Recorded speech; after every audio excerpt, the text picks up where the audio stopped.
Hi, this is Maureen Brosnan, Mayor of the City of Livonia.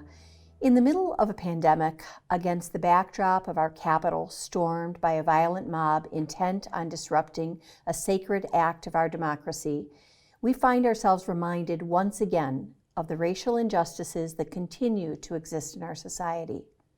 As we try to find stability in uncertain times, I find myself turning to the words of Dr. Martin Luther King.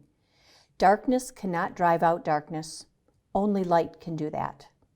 Hate cannot drive out hate. Only love can do that. I recognize the task of deconstructing prejudice and inequality will be incredibly difficult work. But the good news is that in the midst of tragedy, change is possible. Indeed, it's already well underway.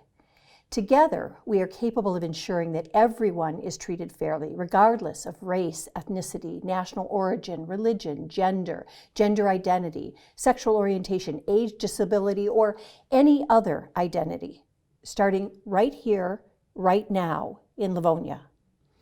The observance of Martin Luther King Jr. Day is a time to reflect on the work that has been done, but even more importantly, the work that we have yet to do. And in the past year, some important progress has been made. We've rededicated the Human Relations Commission with a clear vision to work collaboratively with residents and organizations to support fairness, equity, transparency, and accountability. We've engaged in courageous conversations with residents and community partners, hearing directly from members of our community about their concerns. We've established and then improved the Police and Community Together program, the PACT program, building on the trust that our community has in our police department through increased data transparency and outreach. And perhaps most importantly, we've unequivocally said that diversity, equity, and inclusion are important values for our community, ensuring that they are priorities for our city government.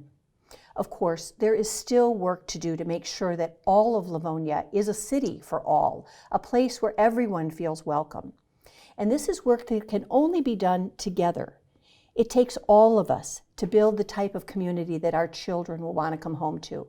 And I hope that you will join me in taking some time this Martin Luther King Jr. Day in reflection on our role, your role, in making a more inclusive future a reality.